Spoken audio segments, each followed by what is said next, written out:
자, 그러면 저희 이번에는 신문 살펴볼 시간이죠. 신문 그 안에서도 경제면 정리해 보도록 하겠습니다. 자, 진현 아나운서 어떤 내용 준비하셨나요? 네, 오늘 신문에서 발췌한 기사를 전해드리는 뉴스 브리핑 시간입니다. 그럼 바로 첫 번째 소식부터 살펴보시죠. 미국 트럼프 행정부가 다음 달 2일 전 세계를 대상으로 상호관세 부과를 공식화하며 한국을 무역 적자국으로 지목했습니다.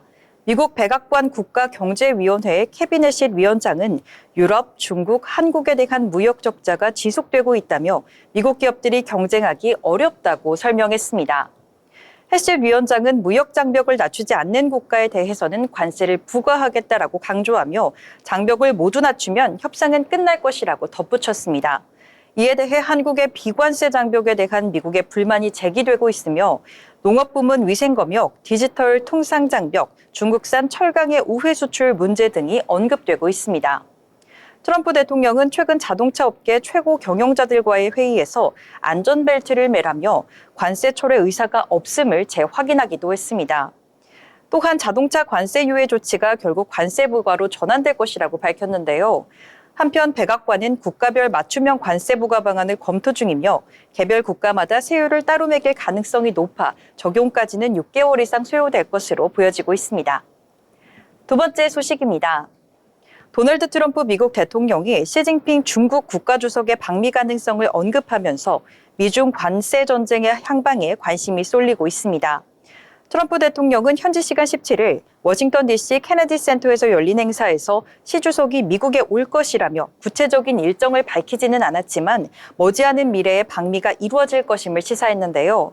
이에 대해 블룸버그 통신은 시 주석이 워싱턴 DC를 방문할 것으로 보도하기도 했습니다.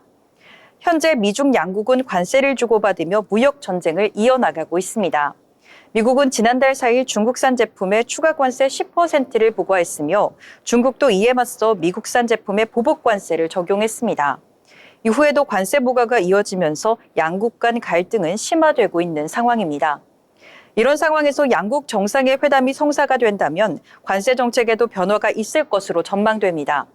일부에서는 협상이 우호적으로 진행되어 무역 전쟁이 완화될 가능성을 제기하고 있지만 과거에도 협상이 큰 성과 없이 끝난 사례가 있어 확전 가능성도 배제할 수는 없습니다.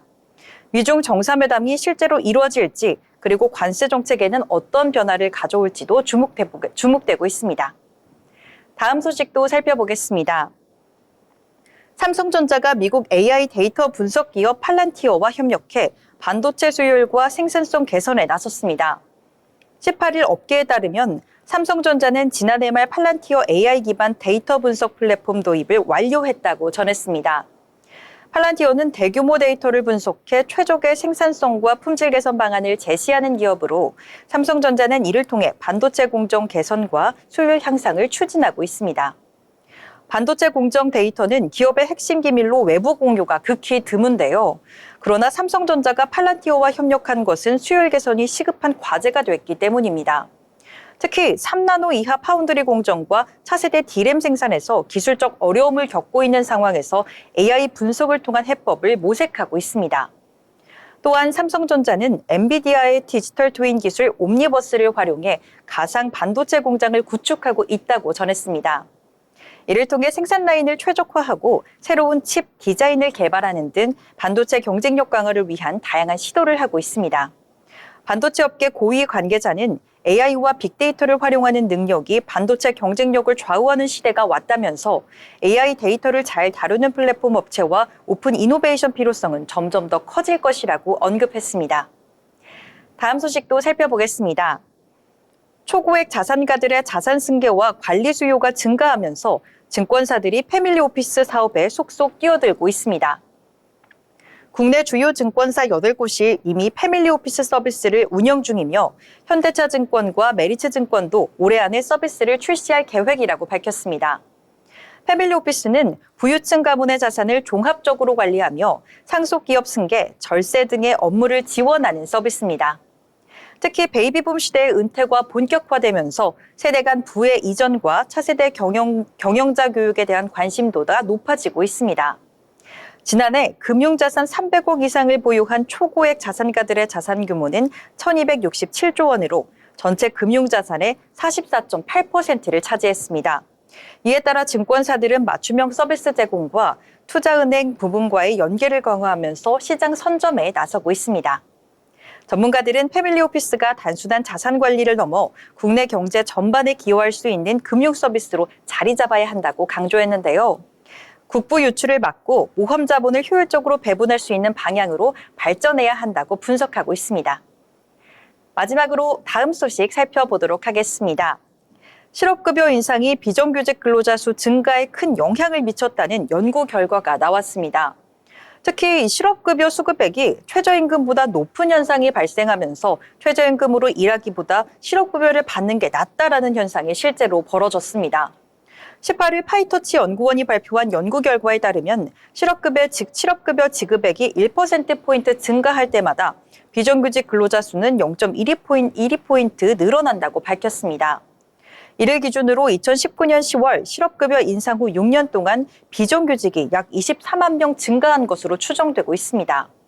실업급여는 2019년 10월부터 지급기관과 지급액이 대폭 증가했으며 그로 인해 실업급여 수급자가 받는 금액이 최저임금으로 일하는 근로자의 월급을 초과하는 이 역전 현상이 발생했는데요.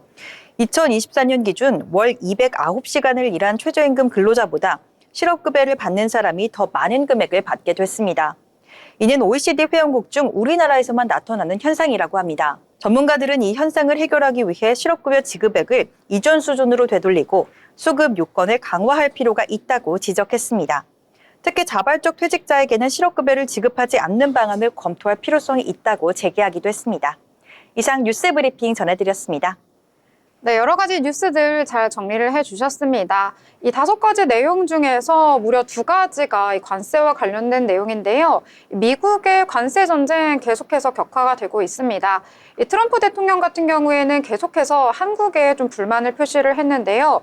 그동안 한국이 미국의 대표적인 무역 적자국이고 또 높은 관세율을 물리는 국가로 지적을 하면서 이 취임 이후에 했던 연설에서도 이 평균 한국의 관세가 미국보다 4배 정도나 높다라고 하면서 불만을 표시하기도 했습니다. 앞으로 한국에 대해서 어떻게 또 관세에 대한 보복 조치를 할지, 얼만큼 관세를 부과를 할지 이 부분에 대해서 귀추가 주목되고 있거든요. 이 부분까지 투자하실 때 함께 챙겨가시면 좋을 것 같습니다.